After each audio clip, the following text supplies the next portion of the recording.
Leftist infighting. Some chapters of the DSA have expressed support for authoritarian regimes, and I've seen other leftists threaten to abandon the DSA completely. For me, I was never much into groups for this express reason. Early on, I canceled my subscription to the DSA. I realized sooner or later they were going to do or say something I disliked. Dusty Smith expressed this fear as well. The more involved with a group you are, the less you can be yourself. Being part of a group has many strengths. You have somebody to rely upon you when you're stuck in a tough spot. But one of its many weaknesses is that there is a tendency for a person to conform, and free thinking goes out the window. Yet I have never stopped following them or broke up with them altogether. I follow a bunch of people from the far right to the far left. When I agree with them, I applaud them, and when I disagree, I make sure to say so and specify why. This is the healthiest approach to take. I very rarely unfollow somebody. I only begrudgingly am in favor of banning conservatives on social media because they cheat to attain power. So I think it's okay for us to play hardball as well. All things being equal, supposing, for example, conservatives didn't have the EC when it comes to elections and weren't suppressing the vote, I wouldn't mind having even the vilest racist express themselves on Twitter. But of course, conservatives seek to win by any means necessary, so we can't play fair all the time. Our democracy is at stake, or at least whatever part of our society that had been democratic. Nonetheless, I am a huge fan and a huge believer in the marketplace of ideas. I do believe in the goodness and rationality of human beings. If this was not the case, history would not be so progressive. As MLK said, the moral arc of the universe bends long, but it does bend toward justice. A new lens for examining history. The world and history is divided up by Western historians into quadrants. You have Europe, the Americas, Asia, and Africa. And history, from a Westerner's perspective, has been a competition between these regions. It seems regardless of how the various regions have thought of themselves over the centuries and millennia. Never mind, for example, that Rome felt a closer kinship with the peoples of North Africa and Asia than they did with the people of Northern Europe. Never also mind the fact that continents are made up and that Europe and Africa can be considered part of Asia. I see history in a different light, inspired by Howard Zinn, Augustine, and Karl Marx. That is, between the greedy, and the ignorant, versus those fighting to end suffering in the world.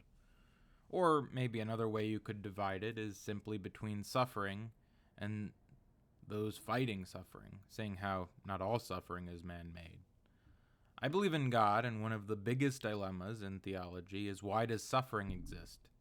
I think for several reasons. One being to provide contrast, as Augustine said, like dark patches in a painting. Nobody appreciates food like a hungry man, nor warmth like a person who is cold. Too much light is blinding, and so, ironically, we need dark to see. Suffering is necessary for us to recognize good. Some virtues, like heroism and courage, cannot exist without their alternatives. Without fear, there can be no courage. The purpose of our current existence is to eliminate suffering and be triumphant over it, to provide superiority of goodness over evil. So when I see a history book, I look at history from this perspective. I don't see history as a war between East and West. To me, Mao and Hitler are on the same side, while better people, I won't say perfect because there is no such thing, are on the other. Ultimately, good people will win, because as the Bible says, those who live by the sword die by the sword. When it comes to various wars between people, there really is only one: those trying to end suffering and those contributing to it. Why dictatorships fall. During the Civil War, one of the major reasons the South fell was because people who were being used to oppress black people had to go off and fight the Union, and therefore black people were able to escape since the South's entire economy depended on slave labor, and without slaves to prop it up, the whole region fell into ruins. This is really why authoritarian regimes fall all over the place. Authoritarian regimes require force to maintain themselves, which is fine in a vacuum, but when those regimes come into conflict with at the soonest opportunity, the people they had been oppressing will soon turn on you. Ruling through fear is only useful up until a point because it requires that fear be realized. When the men who had been brutalizing the population are away, the threats no longer hold any bearing. You can either give the people at home their freedom, or your state will collapse, because a state cannot be comprised solely of soldiers. You need farmers and factory workers. And without the threat of violence, you need to make concessions for those individuals to work. The modern regime is less likely to use force to get their way. A smarter regime will brainwash the population. Therefore, Nazi Germany used propaganda. The South did this too after the Civil War. Blacks started to get elected into almost every office in sight immediately after the Confederacy collapsed, and they were being elected by white people, specifically poor whites. Impoverished white people realized they had more in common with impoverished black people than they did with rich white people. So a massive propaganda campaign was created to brainwash poor white people to get them to vote against their own interests, to identify more with being white than with being poor. One of the most effective ways to do this was by ridiculing black people through minstrel shows and dehumanizing them. To an insecure white trash person, that type of propaganda is highly effective. It gets them thinking, well, I might be poor, but at least I'm not black. Obviously, by dividing blacks and whites, this creates an enormous benefit for the rich. Divide and conquer being a tactic used in warfare and other spheres of society since the beginning of time.